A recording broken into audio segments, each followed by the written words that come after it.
as you learn those skills, they begin to apply to other places.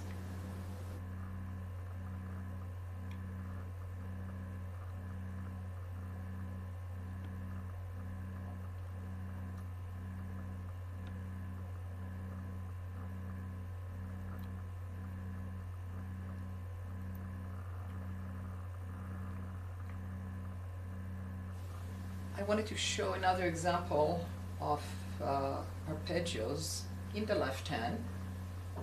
We don't often pay so much attention to it because the beautiful melody is in the right hand.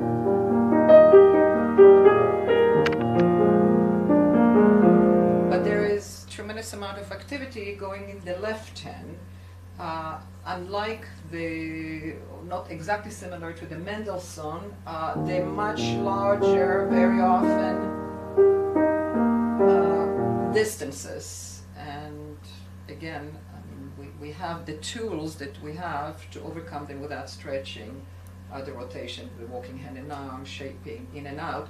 So what I wanted to show here, that it works the same way. We turn rotationally, and I wanted to add the in and out again, the aspect of the rotation, the in and out. If we stay out here and we're going with the fifth finger, short finger, to the black key area, we'll have to do something like that. It immediately puts the arm very far out, far from where it has to go, and very often it gets tired, and other symptoms can happen. And also, it's not efficient because we're going so far away from where we have to be. All we have to do is really move into the thumb. The second finger is a long finger, and we write over the E flat.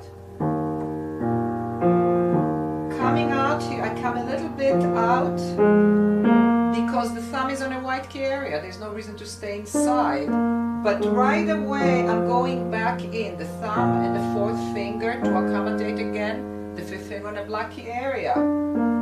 So it looks very smooth, and if you didn't suspect that all of this motion is going on, you wouldn't think too much of it. But it saves hands, this understanding of the in and out. We stay inside here because we have an arpeggio, and you see, again, the rotation is there.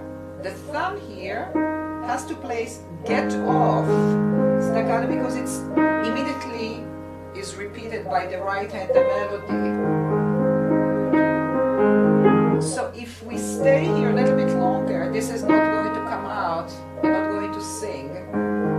So it's a little bit of a rebound that takes us to here. I'm staying in because, again, I can't completely connect it because it will bring a lot of an arm this way, but it's almost, all the motions again are making it possible for me to get there as quickly as possible, and smoothly I'm staying inside, and I'm staying inside. I don't know if you could see there, but my forearm is adjusting to the fact that it's coming a little bit in to accommodate where I'm going in, and I'm going, stay inside again. 5-1 and 1-5 cannot connect, but we have a little bit of a rotation, even smaller, that can get the forearm right where it has to be. And again, 1 to 5, the motions of connection with a little disconnection to go this way, or I share it with the right hand, and again going inside again so that there are no twisted movements in the technique. Going down, this is again sending me rotationally, bringing the forearm, what we call the walking hand and arm, going again in order to accommodate the coming fifth finger on a black key.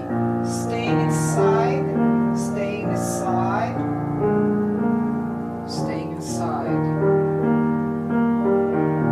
So we have to be aware of what's going on with the choreography, we could say, of the piece. Where is it staying out because long fingers are on black keys, and when are the shorter fingers going in, and we have to accommodate it so it's very smooth.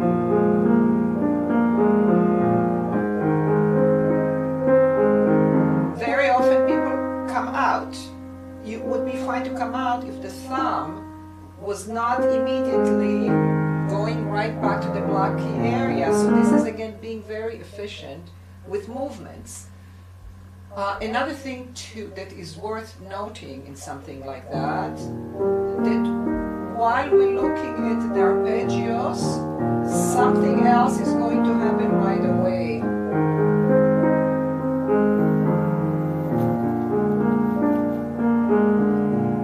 Okay, starting here, suddenly we have leaps. So what do? Do we move suddenly? Which very much upsets the smoothness of motion. It's not fast enough. Very often we get tired. So again, if we take efficient movements, just the rotation sends us back. There's time to get the sound that we want and be sent back. Be sent back.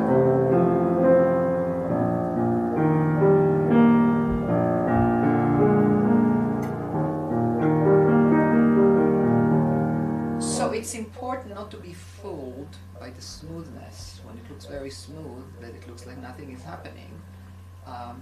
When all the pieces are there, it looks and it feels also like very little is happening, but something is happening in a very, very, very efficient and very expert way. Another thing to note, when he does Granados, forgot to mention it's the epilogue from Granados, he ties some of the notes, which to me means he wants a little bit of a pull, a little bit of a forward. It's all part of a shape. Same here, because here he puts just a rest, but here again a little bit of a pull to coming down.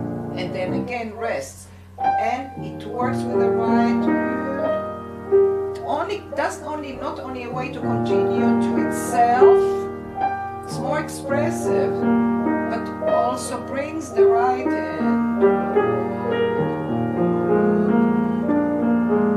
like a wave.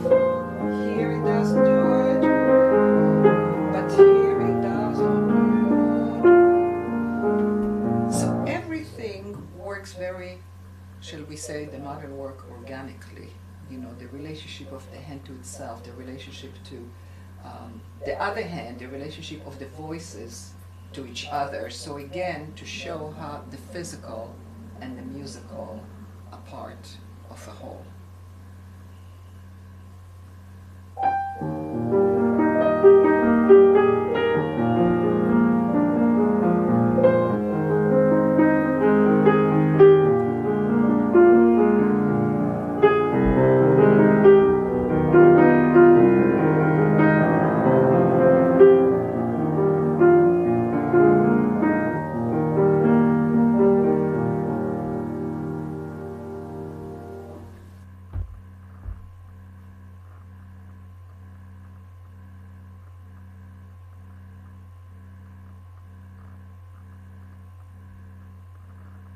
That's a complicated piece.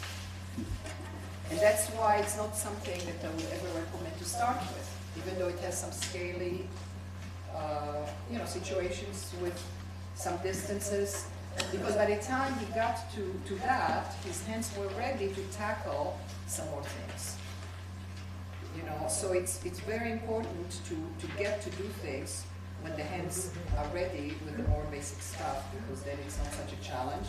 And also, it's simply very difficult to show some of those things when there are all kinds of other issues. If somebody cannot do, not able to do the basic work, we just have to help them as much as we can within, the situation that they're in. But that's it. It will not go deeper into really setting up a whole bottom-up, a whole foundation that can last, what I say, for a lifetime, if everything stays the same. Okay, so let's go to what measure? It's measure 43. Okay, there's a lot of issues with fingering here also. Okay, so what Tell me what. I feel stuck. Stuck.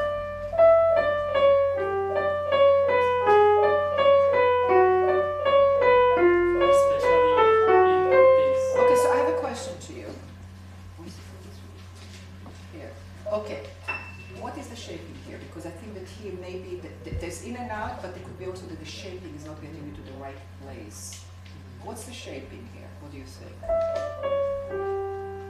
And what do you think that you're right? And what? That's right. Is that what you're feeling? Yeah. You sure? Let's try. Let's try. Okay.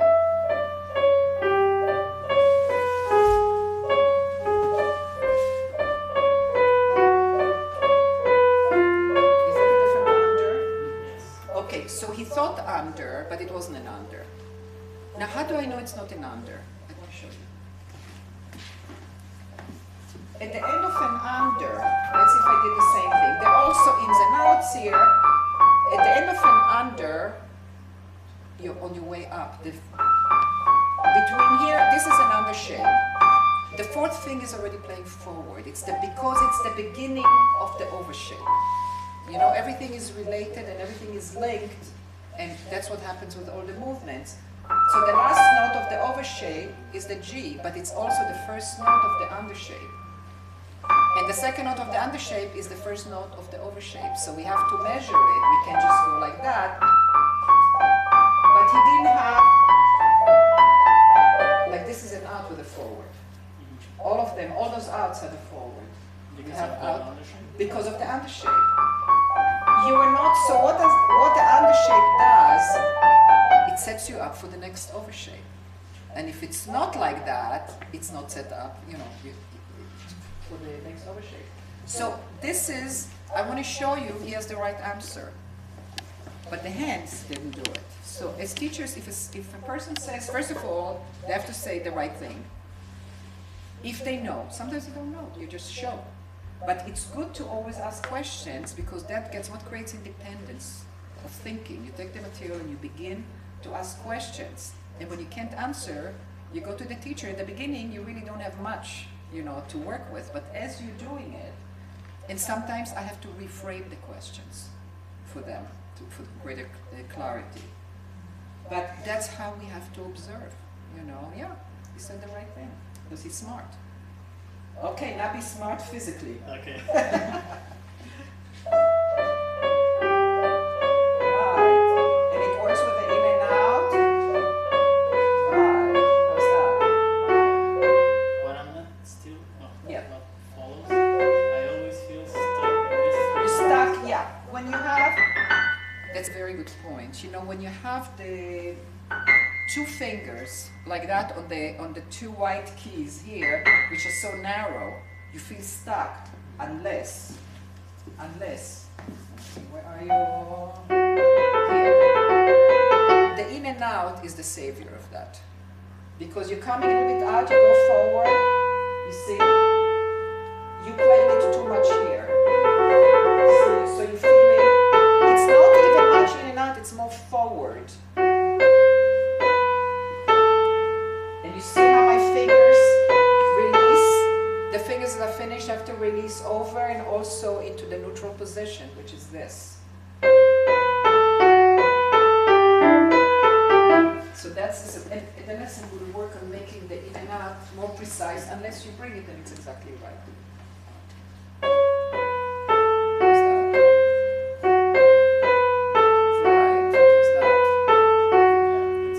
When it goes a little bit forward, you lose that, the combination of that and the tiny rotation underneath solves the problem of crowding there. One more thing, and we call it a day.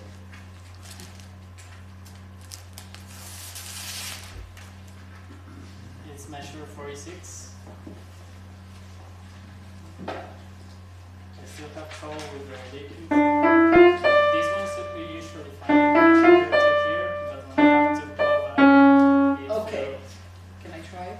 Okay, so it's a question again, how to feel secure. You're not sure that you're going to make 46. By the way, you also can go, well, it doesn't matter, whichever finger you will go up, because, you know, I give the choice also of doing 2, 1, 2, higher than that.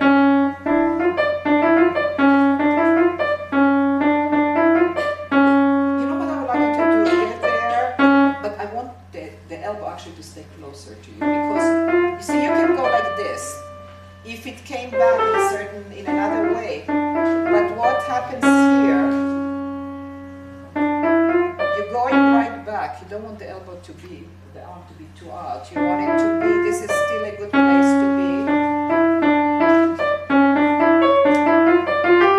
So, could you try just to keep your elbow more at your side here? You may be moving too far to the D. So again, it's an issue of context that you want to be, let's see if that works. It may not work. Then I have to look at something else. Or to be somewhere, if you took just from here to here, where would your elbow be? Yeah, but don't go up in the air. Right. How's that? Yeah. And the elbow wasn't there. The elbow was more here. Yeah. So you see, so there is the question of, again, the detail and context. There's a detail and there's the context. Where are we going next? Because that fifth finger could be in more than one place and be right depending on what's coming next. So it would have been right for another situation, but it's not right for going back to the C sharp. Okay, try it now. Right, the only thing I would suggest is not, I would call it, this is within legato leaps. They're not legatissimo, but you're thinking I'm standing here and letting the forearm just go there. There you go. Okay. There's a totally different feeling not to release when it shouldn't. When it doesn't need to be released, the release will feel wrong. When it needs to be released and be staccato, then that's the only way it will feel right. Good. Good. Okay. Also, is this going to be connected? Let's see.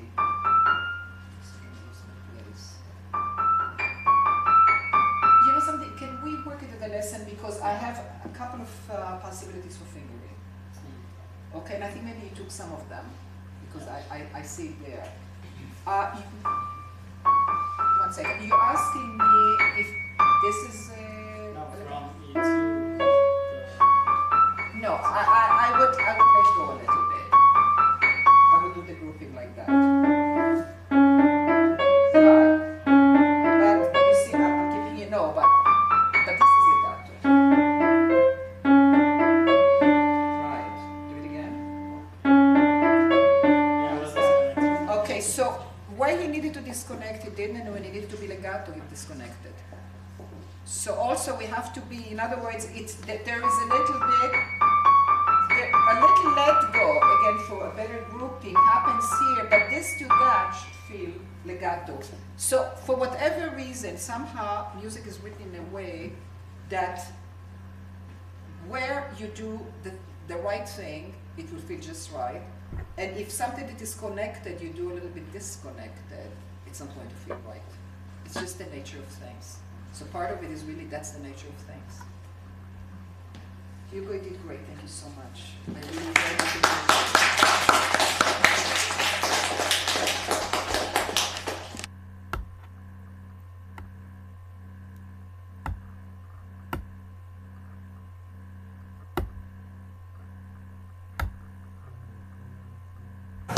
And are you ready for some more learning? Yeah. Because it's going to be an intense afternoon. A lot of learning. First, we're going to have a wonderful pianist playing the first movement of the Chopin B-flat minor sonata. And she'll come up with questions. It's a very hands-on, you know, how we do these things, they're very hands-on. And I'm going to analyze measuring the in and out in a piece that all of you, I know everybody's sick and tired of it, kind of including myself, except that there's things that I have to keep repeating again and again and again. So in self-preservation, I'm going to go over some details that I always find people, you know, still having issues with.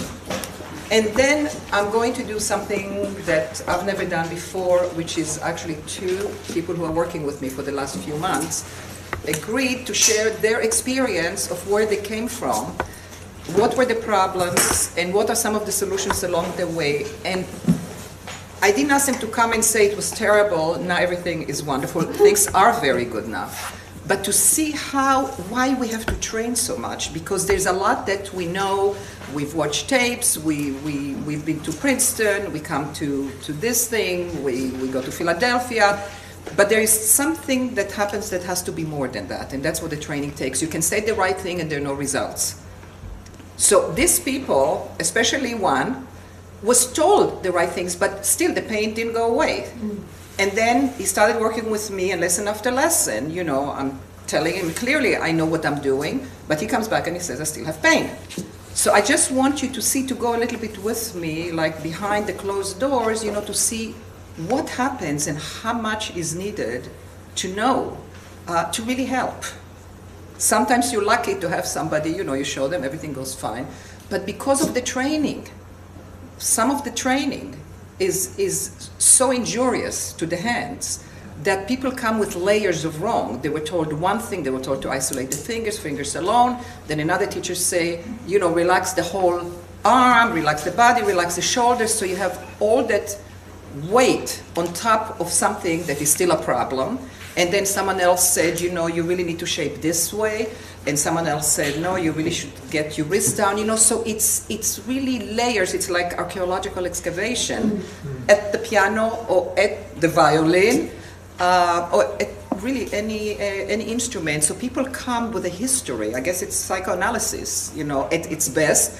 You know, that you take layers and people become aware then what else is not working and so on. So that's what I'm going to do, and I'll see if you find it interesting. I'm doing it because I think it will give you another view maybe of what's required, you know, beyond just knowing the work in a general way.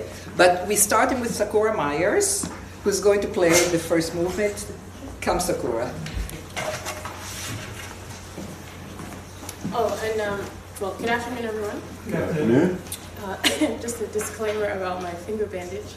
This is not a playing-related injury. This is a cooking-related injury. Preparing Easter dinner, I sliced the tip of my finger off. But luckily, I did it on the bias. Thanks to this magical medicine I was given, the flesh has filled back in. So I'm just waiting for the outer layers of epidermis to grow back. So if you hear any split notes in the pinky, it's because I've got a lot of cushion going on here. But yeah, it's not playing related.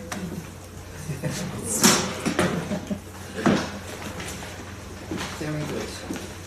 You have the kind of the mind aware of this.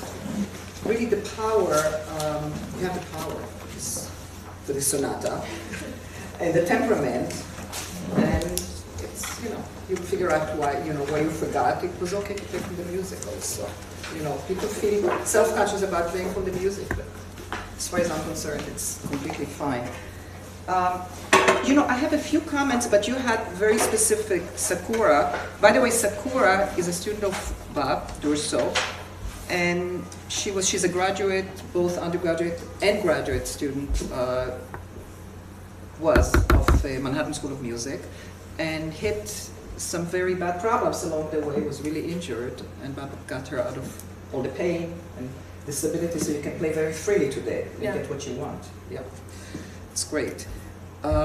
So you had some very specific questions, but I wanted to say something about this sonata, because you raised some things, you know, about the suddenness of changes. You know, suddenly, you know, you have the piece going on, and suddenly there's a change. What do you do with it? And we'll go into it. At least my idea. It doesn't mean it's the right one, you know, but this is how, you know, what my feelings is about some of the musical issues that Sakura raised.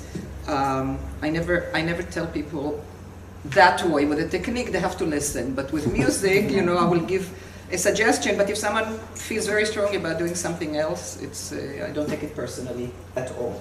And sometimes it could be a better idea.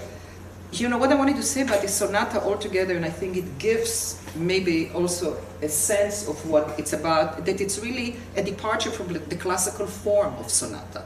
Basically, you know, you have the fast movement, the slow movement, you have the minuetto, the scherzo, you have a full last movement. Here, the whole thing started with a funeral march. You know, that was the first thing that he did, and he was a great lover of Beethoven Sonata Opus 26, which has a funeral march. He was deeply influenced by that. So I think that people have taken it to be all about death. And I would say the last two movements, in a way, the last one is like, the wind over the graves and all of that, there is a sense of shivering, of something, something that comes from someone's death, I guess. And also, I don't know, I feel strongly, I like to read what's in the background of a sonata or in a piece of music, but I like in many ways not to be influenced by it.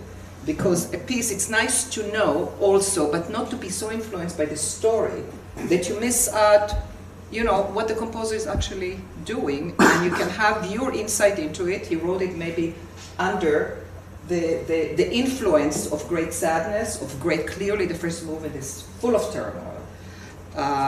And I think I actually wrote down that George Sand said that he had morbid visions that haunted him the whole time that he sketched this sonata. He was in Mallorca, which is one of the most beautiful places on earth, but he had all those morbid visions, and Schumann famously said that this is, what he said, it's Chopin got to get bound together four of his maddest children.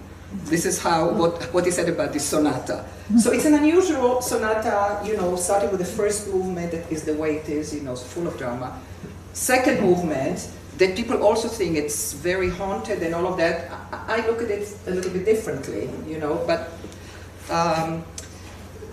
whatever. So why don't we start actually with your questions? We'll go maybe from the physical, because you mentioned some measures.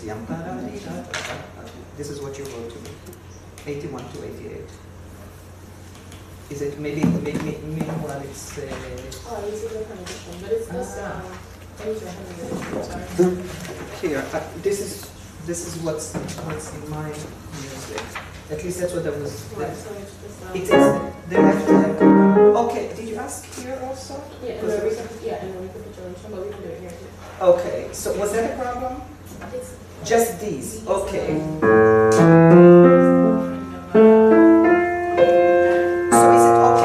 So this will be my question first. Is there a problem with the, one second, where does it start? Is there a problem with the first two, or is it when it goes to the next measure? In other words, if you do this, is that a problem? It's usually when you come to the top of the pattern. Yes. Not flipping the top note, but getting back. Okay, so to rephrase, the problem is really not, so this is one of the things that we learn as teachers to diagnose.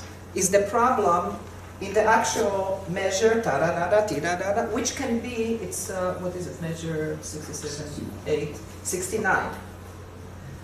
Is the problem there, or is the problem going from there to the next measure, because what's happening? There is a leap. So when we see the slurs, we think da-da-da-da-da-da-da, and we don't notice, so we note with a fifth finger on a black key. That puts you more inside. So if you just right.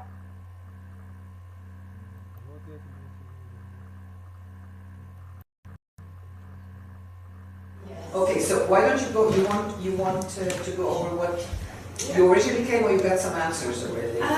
Well, I've seen what I the young did man, there. yeah. Okay. But I haven't been able to, I haven't been able to do it myself, what he was saying. So I used the same fingering in the left hand, but I haven't. Do you want me to help you, or do you want to go to something I can help you? Yeah, yes, please. Do you like? Yeah. Okay, so why don't you show them what is the...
So, how has it been, you know, the things that were suggested Yeah, 3 days ago? it goes now better, but sometimes I just forget the shaping here and I do kind of wrong shaping, then it doesn't go, and it's obvious that I have to do the shape here. Right, so sometimes you do it like it's an undershape and Yes. then it doesn't work. Okay, so guess what? You do overshape. Yes. You do it as an overshape. You start all the way in, and the overshape is not very big. Remember, we're still doing, you know, finger to finger. Right.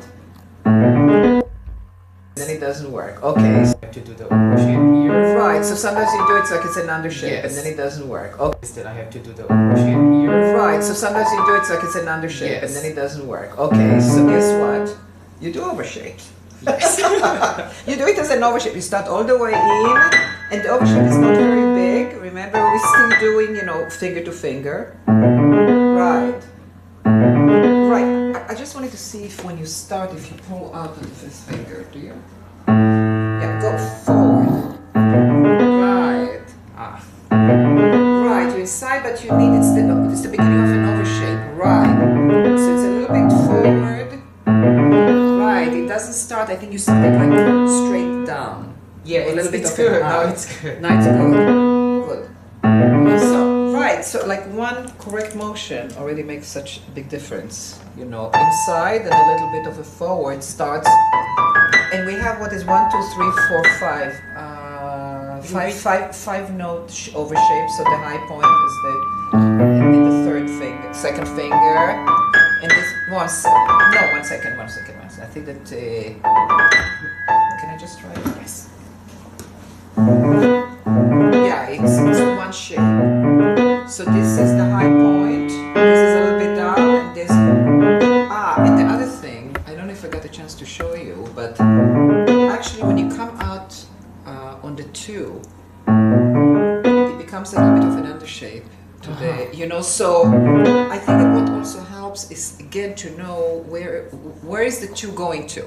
Right? It's not just I'm coming out, but it has a relationship. First of all, just to make sure that that's very clear, the single and the doubles are still working there. It's just a very, very small, and the shape is almost like the movement that glues everything together. You know, the rotation, the in and out, the walking hand and arm, and all that, and it makes it one. But this, you know how much to actually to move out when you relate this last note to here. It's a leap.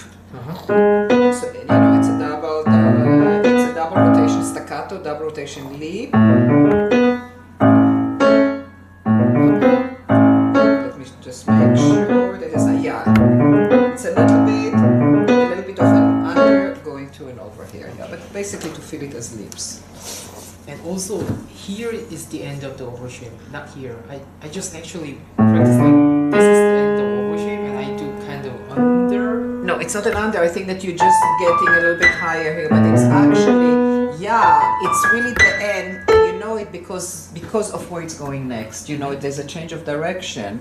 If you do it like lower here and then getting higher, it doesn't work. It doesn't work to take you to the next note here. Right. How's that? It's good. It pulls it all together. Yes, it's now very good. So again, the context is very, very crucial, because if something else, if there were, let's say, other notes that were involved after the 2, it wasn't going to the A, it may have been true to come down on the thumb. on the thumb. I don't know if it crossed, and I don't know when to something else. You know, it's very contextual. You know, shaping is very contextual. You know, very much. You know, decisions are made very much on also what's happened. You know, it can be one way if what the next note is whatever it is. It can be the opposite. Yeah. Very good. Good.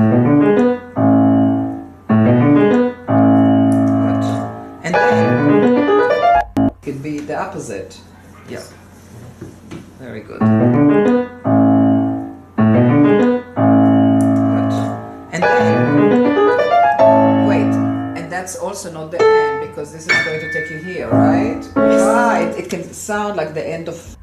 And then wait, and that's also not the end because this is going to take you here, right? Right. It can sound like the end of a figure, but it continues. Right.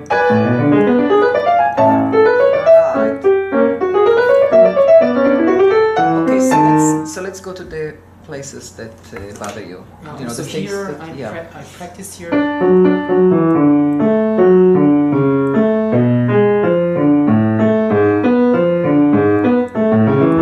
So as we discussed before, I just practice only the legatos here.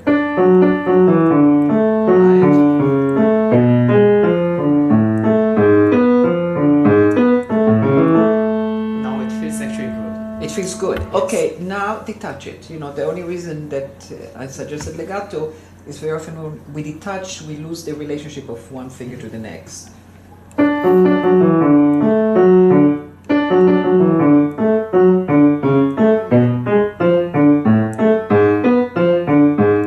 How's that? It works. Works? Yes. Okay.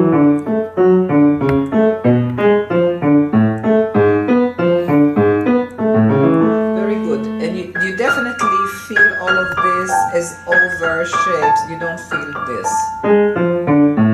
Yes. Okay, good.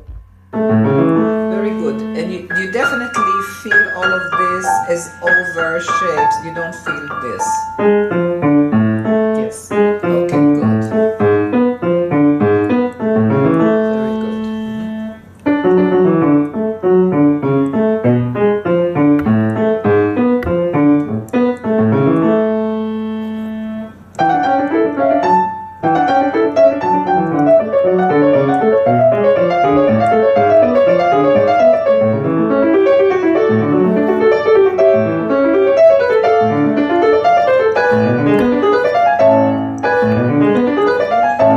Yeah, but you know when you go good, how does that feel? It was very good here now. I just did a one over shape here. One and over then- yes. shape and then done. Even though you Sends get it back, yeah. it sends it back, but you can give it a little bit of a longer sound because it does completely say da da da da da da da bum da da da da da. But it doesn't mean that the arm stays there because then how do you get to here? And it's just an eighth note, but I would give it a sound, you know, a little bit of a longer sound. Good.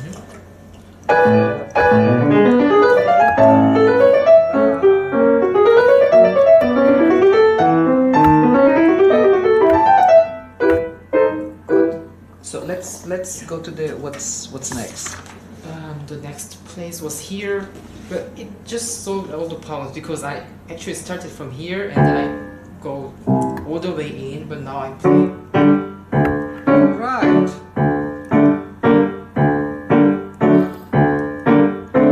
And do I have to play also this one here in here? Let's see. Let's see. Okay, so what solved the problem was, you know, that before you were out, Yes. and now you were going across, which normally is what happens, and the exceptions. Okay. So what you're asking is actually, should this be inside? Yes. Well, you know something? It's yes. It doesn't have to be very in. This is already enough to put you right across.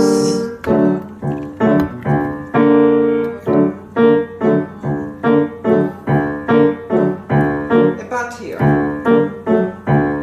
Yeah, if you two out, you have the movement across and you have the movement in. It's just too much. You know, that's well, you're complaining, right? Yes. If it comes as a complaint, there's something, must be something better.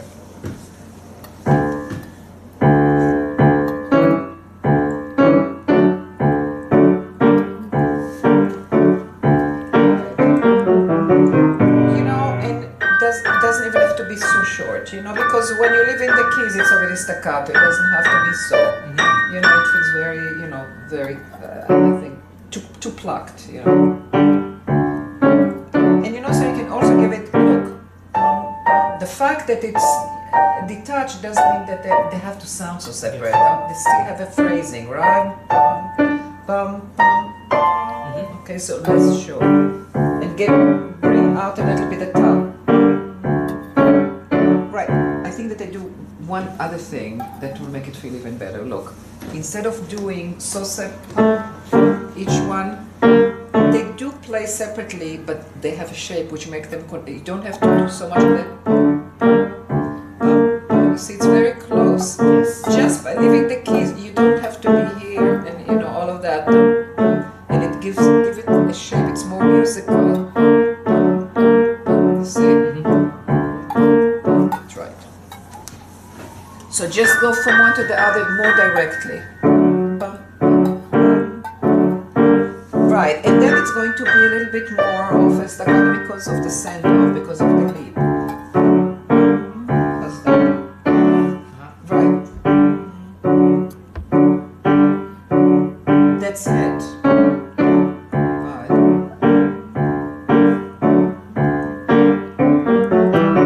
Right, can be even more direct. Right. All you have to do, the keys come up, it's staccato already. Right, much less movement. A little bit more here. It's just right there.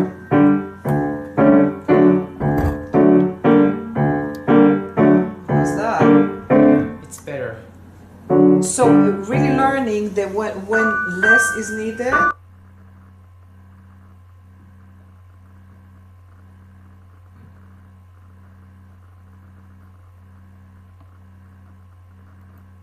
Versus when more is needed. Right, send you, right.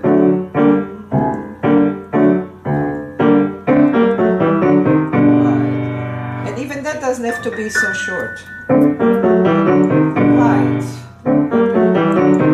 Right. How's that? It's good now. In other words, the air doesn't, you know, the plane doesn't benefit from all that air, you know, in between. Yes. It can be, it's in, sometimes in training, you know, we do a little bit more, but then, very close, just go directly. Right. Feels actually more like they got to here now. That's right, because it feels more linked. They feel more keys to keys, you know, it feels more like you connected to the piano. And otherwise, you're up in the air. Yes. And it also takes too much time. You're losing time. You know, the moment you leave the keys, you can make them a little bit shorter, a little bit longer, but I wouldn't go to here. I would go to where I'm away now. Yeah, it's a little bit of a rebound. Right, and then you can also shake. Right. So it feels much more comfortable physically, Yes. and musically it sounds more like a line. Rather than separate notes, separate thirds.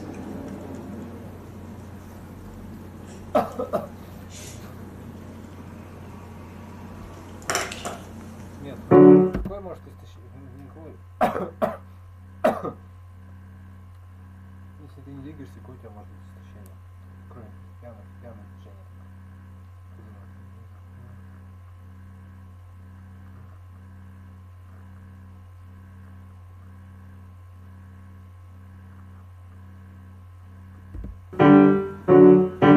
But here I get this more to Exactly, it has to be a stronger send-off because it's a greater distance. So if you do, but if we use the big movement to the very small distance, you know, it's too much movement.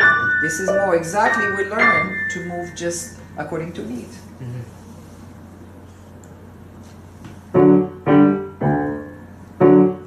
Right, it has to send you directly to where you're going.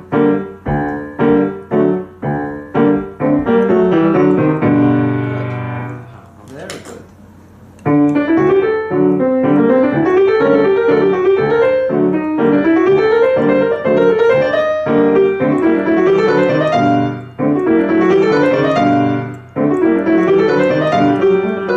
By the way, when you're getting more power, where exactly there are? So when you try to get more, don't get more fingery. Get the power from the phone. Right, right, exactly. And less fast into the key, you know, and you get a nice, much more rounded sound.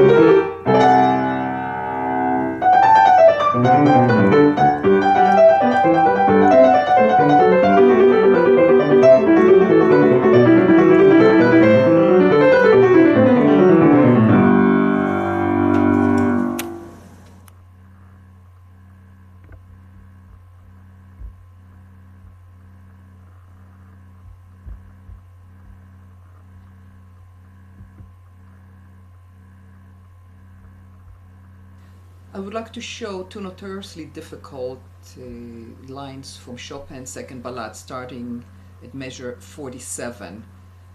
I don't think I've ever had a pianist bring this piece without asking me about these two lines. So I'm just going to turn the camera into the keyboard so that you can see clearly. I will destructure, in a sense, the different motions that take place here that end up working together as a unit. So the first one is, what is the rotation here? We start intervals always balanced toward the thumb side. They're not going to balance over this way, tilted, but they come this way. It's a double rotation to the E, double rotation, then it's going to be a crossover. The crossover, the thumb, normally when we go back, we play it as a single rotation. But again, since there is an interval here, going to the right will make it feel out of balance. So we're going to the left and we're playing it to the left.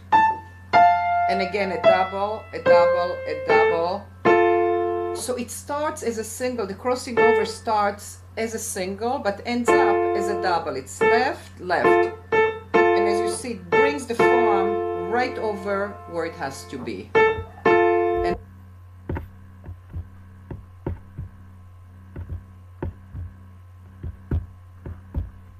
Again, double, double, double, double.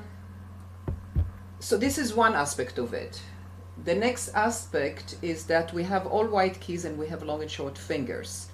So if we start here and we don't do something to play to come out into the white key area, we're going to either play in the heavier black key area and have the black keys kind of separate the fingers, or very often what people do is curl the fingers, which is one of the main sources of tension, or twist around. There are all kinds of things that we do in order to avoid that, but there is a very simple solution.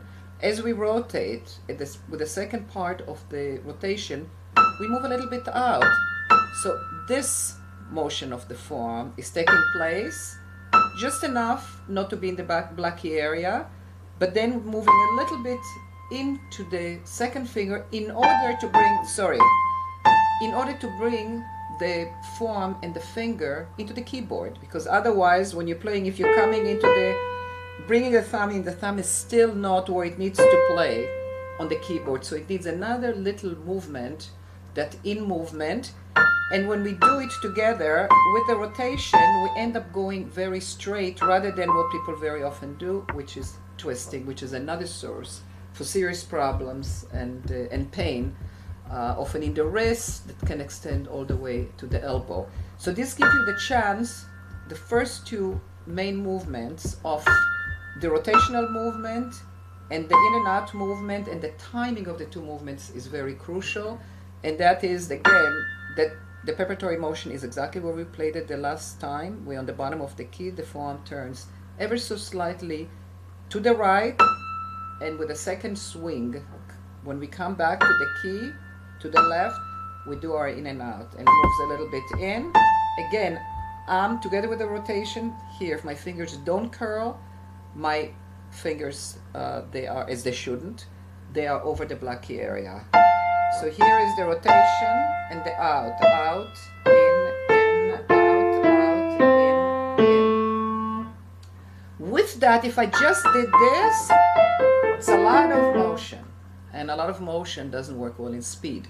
So there is the next one, which is what we call shaping. And that is that as we're coming out, we're getting a little bit higher, we go in the back, we don't get higher anymore, we're ever so slightly going a little bit lower, and it comes down to the thumb. It creates what we call an overwave, an overshape. And that has to happen from the form as it gets slightly higher and slightly lower. to accommodate the length of the fingers. It's still, it does it to the degree that never breaks the wrist, never gets too low, and never gets too high either. So it's very, very small.